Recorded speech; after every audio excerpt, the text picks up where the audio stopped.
Hello everybody, welcome back. This is the third episode of the Dynasty podcast, and today I wanted to talk to you about content creation, about social media marketing, about publicity, everything surrounding my job, everything that I do with Team Dynasty.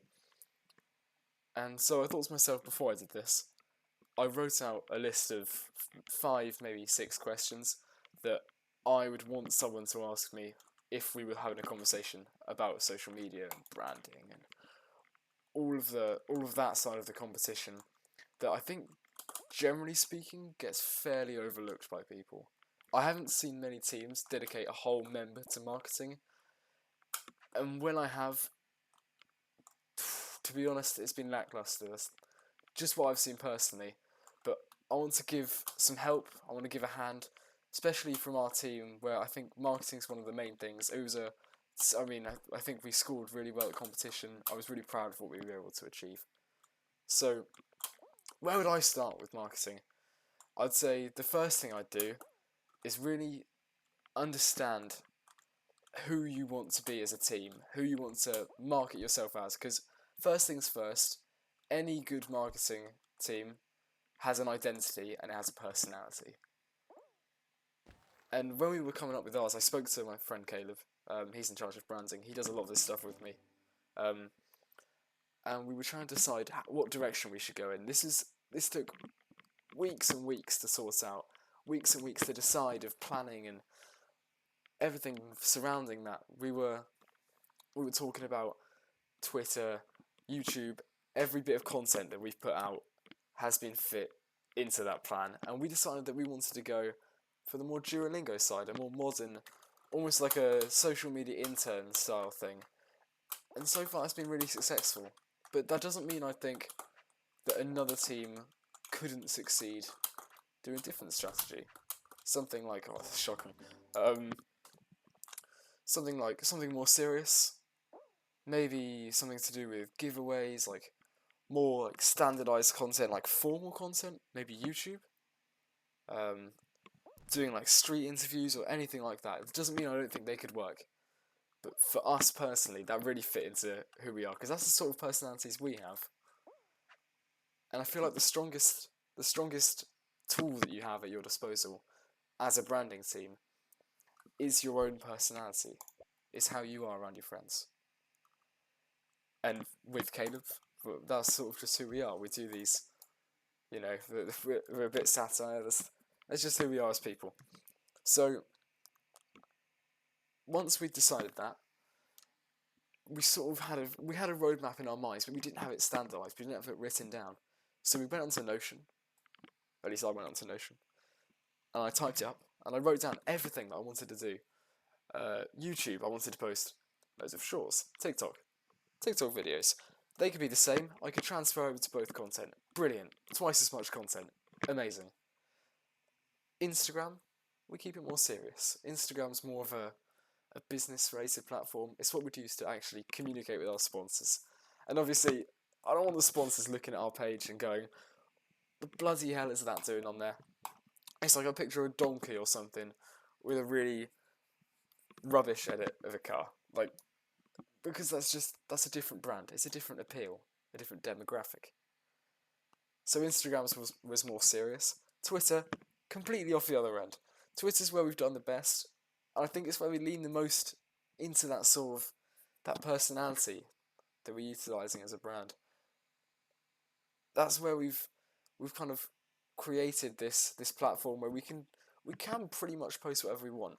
And at this point it will do well, because we've built up this repertoire of just saying, like that Duolingo style, like Wendy's style satire commentary on Twitter posts, and it really works. But do I think it'd work for every team? No. Do I think it works for us because that's who we are as people? Yeah. So you really need to assess at the start who you are as a person. You need to find your best mate and just record a conversation with them. Me and Caleb used to do this all the time. And was it rubbish? Yeah. Was it, looking back, could I have been doing anything better? Could I have been revising? Absolutely. Could I have been, I don't know, like, learning an instrument? Yeah. Instead, was I recording silly YouTube videos with my mate? Yes. But that really helped us discover and have an idea of like what kind of collective personality we had. This sort of this jokey style, this satire style, fairly sarcastic most of the time. And that's what you get when you try and record yourself. So my number one bit of advice would be record yourself with a friend and just play a game. And then listen back to it and analyse it. Write down what you found out, what you talk about the most, what kind of vibe it gives off. And that is your brand identity. Next up, I've got written, how do you come up with new ideas for the... okay. Apologies. How do you come up with new ideas for content? This is the sort of area where I feel like, besides just the general marketing, this is the main killer, in my eyes, for F1 marketing teams. Because this is the point where people post the exact same as each other. There's nothing new. I mean, I did a lot of research at the start. That was sort of my main thing. I was going onto pages. I was looking at teams from Germany, teams from Spain, teams from the UK, teams from America, and they all kind of looked the exact same. I didn't see anything unique, and it was sort of this recycling of ideas. I think it gave us the advantage to be brand new to the competition, because we sort of had no expectations. We had no idea where we wanted to take it. And so, from there, you basically just need to think to yourself. You need to take yourself away from the rest of the competition. You need to think, what can I do right now that no one's done before? I'm trying to think. Can I do a stream? I can organise scheduled stream with features, and it doesn't matter how many people watch it. It doesn't matter at all. What really matters is that you've done it. You've created this new thing that hasn't been seen before. This brand new. A big pet peeve of mine is when I see teams saying, we've innovated in this way, we've done this, this and this, and it's just the same old. And that's the problem, I feel, with marketing. So take yourself away from the competition. Don't do a review of the other teams, is my biggest bit of advice. This is about to be very interesting. Oh, brilliant. Oh. Take yourself away from the other competition. Don't look at us. Don't look at us. Don't analyse what we've done, because that isn't how we as a brand have worked. We've just done what felt right for us. So if you copy exactly what we've done, that will not work for you at all. Find yourself, find your brand identity, your brand personality, and then base your content off that. This podcast style works really well for us, because we're able to I'm just able to ramble. I'm a yapper, I talk a lot. This is sort of my opportunity to just absolutely blurt out anything that I'm thinking around a topic. And it's marketing. And people haven't done it before. I've seen podcasts before, but I haven't seen podcasts that actually let you meet the team. I've seen that. So part of my research, this is why I've written down this as UK's first podcast, because I saw a team in Germany, and I'm listening to them, and they're saying, "Oh, this is this is Yelman or whatever. I don't know. This is Jurgen. Jurgen's our head of engineering." Jurgen will go, "Hello, I am Jurgen. I'm head of engineering." For me, is that entertaining? Not necessarily. But then it's a different style. And I feel like that's where we're able to really lean into this podcast. We're able to say, oh yeah, brilliant. We can just talk, and we can let our personalities come through. And am I talking in a bit of a presentary way? Yeah. But what you wouldn't want to happen is you get on and you just say, hello, my name's Toby, I'm head of marketing. And then you just list off, you go bing, bang, bosh, bash, through every different thing that you've done. I could say, I'm head of marketing, I came up with new ideas, I made a podcast, I posted crappy videos to YouTube, and I shitpost on Twitter. And is that good in the slightest? No. So lean into your strengths, when you're coming up with new ideas, and make sure that when you do, they're coming from you and they're not coming from copying other people. Because if I copied what I saw, I would be doing exactly that. I've got written up next. If you were to give one piece of advice to your new F1 in Schools marketing team, what would you say? I'll say get someone else to write your questions for you first of all, but make sure, I mean, I don't want to reiterate what I've said before, but it really is that personality. You have a personality. Use it. And find your strengths. And when you see something working, play into it. Don't try and balance it out, because that will come later. What happened with us, and this might be my favourite story that's happened with the competition. I woke up one Saturday, I've been posting 50 tweets a day. I've been posting 2 YouTube videos a day. I've been doing frequent Instagram posts, and you never know which one's going to do well. But I've been doing that, 50 tweets a day. I check on Twitter, after about 2 months of doing this, with no success, 5 views a tweet, maybe 10 at most views a tweet, and I just kept going. And suddenly, I woke up this one Saturday, and my phone was exploding. And I was like, what the bloody hell's going on here? My phone's like a like a little radiator, it's so hot. It was, and I go on Twitter, and I'm getting blasted by notifications, left, right and centre, every which way, and it's replies and likes from this one tweet I put out. Did not realise it would do well at all. It got 200,000 views in 24 hours. It was just a normal tweet. It was no better than what I was doing before. That was unfortunate. It was no better than what I was putting out before. And yeah, that one took off, and immediately I was like, okay, doubling down. From now on, as many as I can get out. Bosh, bosh, bosh, bosh, bosh. Replies to the opportunity to post information in the replies of that tweet.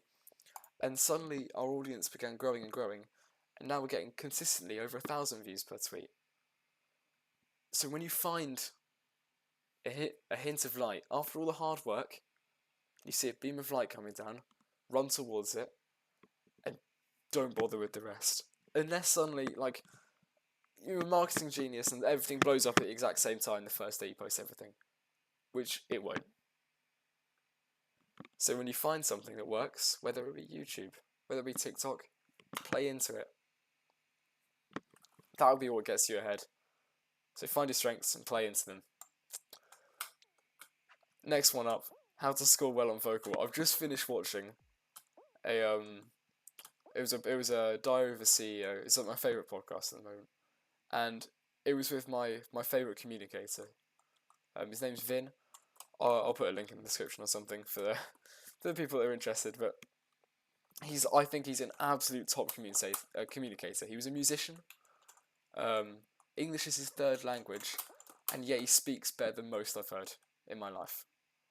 And he was speaking to Stephen Bartlett, and they were basically going through every bit of communication advice that they have, and that's really the key. For the verbal, it's not about what you say, it's about how you say it. And you may think, brilliant, well, I'm not confident, and I don't think I'd be ready to do that. Or I have a teammate who's less confident, or an entire team who has never done public speaking before. We were in a very privileged position. We'd all done public speaking before, at least 3 of the 4. But even then, I had to figure out how to help the 4th person. And he's a lovely guy, and we just need to find a way to let his personality out. So we spent time, and I did a lot of research, and we did a lot of research. And a big part of that was watching these things, watching communication shows. I don't know if anyone else in my team did this, but it's always been an interest of mine. So I was like, okay, brilliant. This is the perfect excuse to start getting into it. So, rolling up to the competition, it wasn't as big of a... I mean, obviously, we practiced and practiced for our verbal. Like, the night before, I don't think my wardrobe has heard me say repeat the same line that many times ever. I don't think it ever will. Unless I'm like practicing for a play or something. I'm not going to be doing that. I'm an absolutely terrible actor. But like, I genuinely think if I practice that any more times, I wouldn't be able to say any other words in the actual competition. So practice, practice, practice. But what about if you're not as confident? They don't mind if you use flashcards. They don't mind if you have visual aids, and they don't mind if those visual aids tell you what to say a little bit. But do not put bullet points on that slideshow. And do not write your entire speech on those flashcards, because the second you do that, you lose the connection. And suddenly you're not communicating with the judges in front of you. You're communicating with some cards. You're communicating with the whiteboard. So, at least, just for that verbal, even if you're like, you're absolutely shitting bricks, you're terrified, you don't want to mess it up, and your team's counting on you, do not write the whole speech on that flashcard. And that's what our friend did. And yes, we were all nervous. Literally everyone was nervous. Walking into that hall was a different feeling, you know. It was something that, like, we never knew what would happen. We'd never even done anything like that before. A verbal presentation. I mean, it's not like it's something you do every day at school. And I'm about to get absolutely sent here. Yep. But just don't give in and don't write out your entire speech. And he did it, and they didn't mind. They even said afterwards, they came up to us and spoke to us, the judges, and they said, "Brilliant work using those flashcards," to our friend. And that was sort of a very nice feeling, because not everyone's practiced public speaking. Not everyone speaks all the time anyway. You could be shy. The whole point is that the competition's supposed to be inclusive to different people. I'm going to quip that. The competition's supposed to be inclusive, isn't it? So I think it's brilliant, and you need to bear that in mind. If you're preparing for your speech and you are dead nervous, make some flashcards. That's my number one bit of advice. As for the other bits of the verbal, and this is also me reiterating this to myself, I'm about to write our verbal for the nationals, so wish me luck on that. But when you're creating your verbal, and this is something we missed out, so this is a top tip, and we noticed this on the scorecard. This was like we scored full marks on verbal, besides one section, and that was planning. And we also went over time a little bit. But besides that, that would have been my fault as well. I'm a bit of a yapper. So, but even then, plan it out and get a slide at the start. This is what I'm doing. This isn't useless advice. This isn't redundant. This is actually what I'm doing. I'm gonna make what do you call it? A timeline. That's what you call it. I'm making a timeline, and on the timeline, I'm saying, this is the introduction. Get someone to do the introduction. Okay, that was interesting. After the introduction, Matthew will come up and speak. Nathan will come up and speak. Caleb will come up and speak. Toby will come up and speak. But write about what? And make it link into some cohesive idea that surrounds the entire verbal presentation. Because this is how we dropped. We were so close. It would have been absolutely amazing if we got full marks on that. I think we were 60 out of 60, then it was 39 out of 40, and then we just dropped just like 5 marks on another section, just because of that. So make sure you've got a plan before, and make sure you run through with the judges what that plan is. What the hell was that? Besides that, on your slides, watch people giving presentations. I read a really interesting book recently. It was called Talk Like TED. I say read. I'm about 3/4 of the way through. It's really, really interesting.